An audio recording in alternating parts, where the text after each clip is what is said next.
à tous et bienvenue sur Hebdo Foot, la chaîne qui raconte l'actualité du foot une fois par semaine.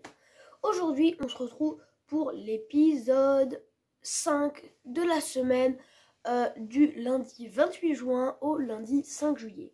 La semaine dernière, je crois que je m'étais trompée dans l'intro, j'avais dit l'épisode 5 alors que c'était l'épisode 4, je m'en excuse.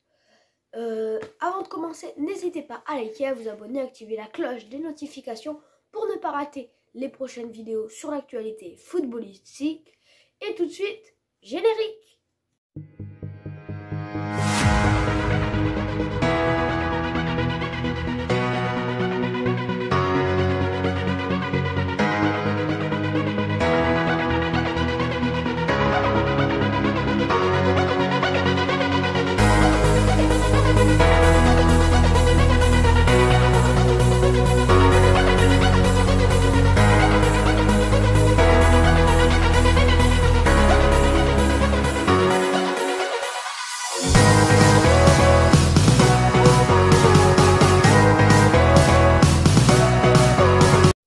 Donc les amis, au sommaire de cette Hebdo Foot, nous parlerons de d'une info qui avait beaucoup tourné, Pierre Ménès, voilà, comme vous avez vu, beaucoup de femmes de journalisme ont porté plainte. Enfin, on expliquera ça plus tard. Et pour ça, Pierre Ménès s'est fait virer de Canal+ en quelque sorte. Ça sera le premier sujet de notre Hebdo Foot. Le deuxième sujet de notre Hebdo Foot sera les résultats de l'Euro. On va faire comme d'habitude, même si c'est les quarts de finale qui ont été joués, on dira juste les scores. Pour les demi-finales, on approfondira un peu plus sur toutes les équipes.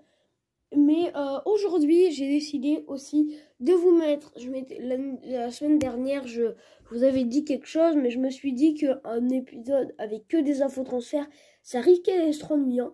Et là, je vous propose de vous mettre celle des 2 dernières semaines d'infos transferts.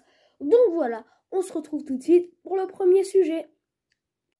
Donc, d'abord sur ce sujet, Pierre Ménès. Qu'est-ce qui s'est passé? Donc, Pierre Ménès avait, je ne sais pas si vous avez vu, je voulais chercher les images.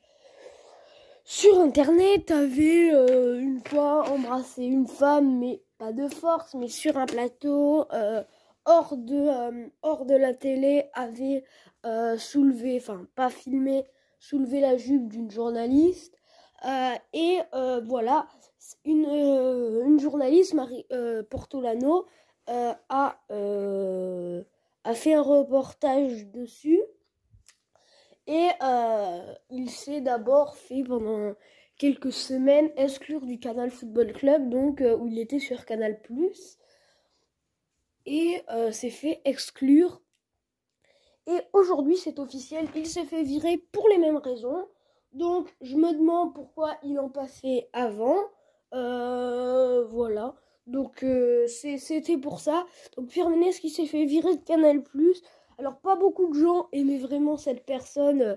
Au niveau de Canal+, c'était une grande gueule et tout. Mais voilà, il faisait toujours des remarques niveau football assez justes. Et voilà, je ne sais plus par qui ils l'ont remplacé au Canal Football Club.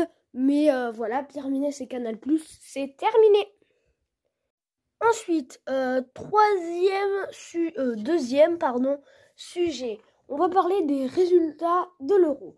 Donc, en huitième de finale, on n'avait pas parlé de Angleterre-Allemagne, qui était à 18h le soir où la vidéo sortait. Il y a eu 2-0 pour les Anglais qui ont marqué leurs 2 buts dans les 20 dernières minutes de jeu. Il y a eu aussi Suède-Ukraine avec 2-1 pour la Ukraine et la Suède qui s'était pris un carton rouge. Ensuite, pour les quarts de finale, il y a eu Suisse-Espagne, les Suisses qui avaient éliminé la France et qui ont encore accroché une grande équipe, les Suisses, 1-1. Mais contrairement aux Français, les Espagnols, eux, ont gagné et au tir au but, ils ont fait 3-1. Donc voilà, les Suisses qui ont mis un but, je crois qu'il y en avait 2 par-dessus, 2 arrêts du gardien. Et les Espagnols qui ont heurté sur un bon gardien suisse.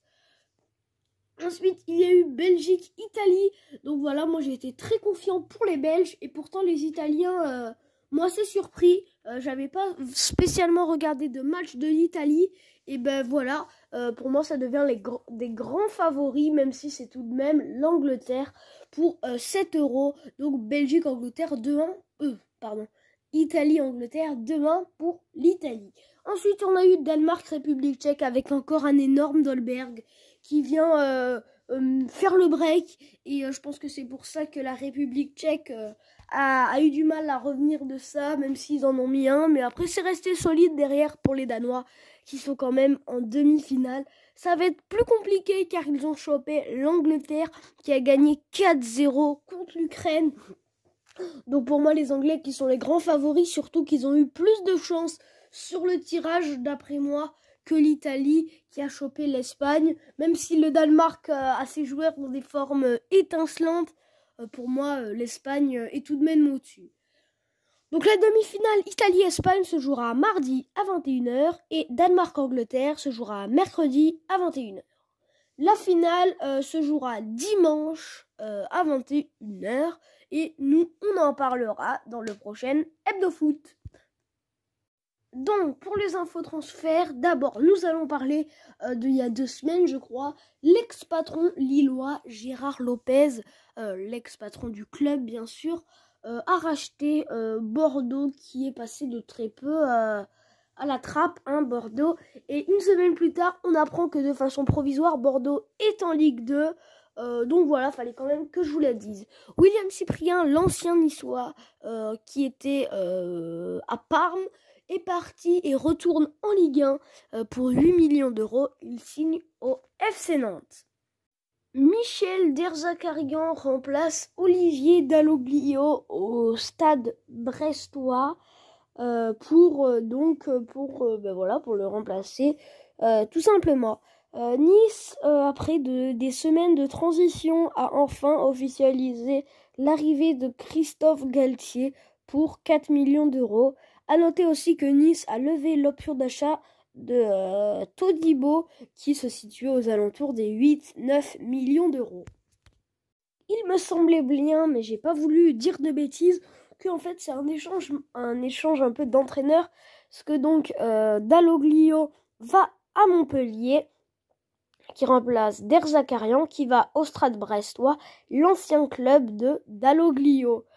Kevin Boateng qui boucle la boucle, comme on peut dire, après avoir re-signé au Hertha Berlin, son club de formation, à 34 ans, après son passage à Monza. Marseille officialise l'arrivée de Conrad et Gerson.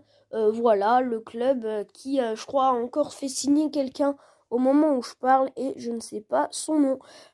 Aussi, il y aurait, ce serait officiel, Manchester United a annoncé qu'il y aurait un accord avec le Borussia Dortmund pour Jadon Sancho à 85 millions d'euros. Je vous avais parlé il y a quelque temps de la doublure de Neuer, Alexandre Nübel, je crois que ça se prononce comme ça, qui était proche d'un accord avec Monaco. C'est officiel, il est prêté pour 2 saisons au club de la Côte d'Azur. Fernandinho prolonge de 1 an à Manchester City et la Fiorentina a annoncé le départ de Franck Ribéry. L'OL a officialisé l'arrivée de l'arrière-gauche Enrique, donc, et Tottenham et Everton qui changent d'entraîneur. Donc, il s'appelle Rafa Benitez pour Everton et Nuno Espirito Sancho pour Tottenham. Donc voilà les amis, c'est la fin de cet hebdo foot. J'espère qu'il vous a plu. Comme d'habitude, n'hésitez pas à liker, à vous abonner, à activer la cloche des notifications pour ne pas rater les prochaines vidéos sur l'actualité footballistique. Avant de nous quitter, j'aimerais donc vous parler. Je vous dis souvent, on va faire des spéciales euros parce qu'on arrive dans les phases finales, mais je me rends compte qu'en fait, vu qu'il y a de moins en moins d'équipes, il y a de moins en moins de choses à faire dans ce spécial euro. Donc là, encore une fois, c'était pas un spécial euro. Dans le prochain épisode, normalement, On parlera des demi-finales et je crois de la finale qui se sera jouée le dimanche et nous, elle sort le mardi. Donc voilà, j'espère qu'il vous a plu et tout de suite, on se quitte. J'ai préparé un petit truc en surprise. À bientôt!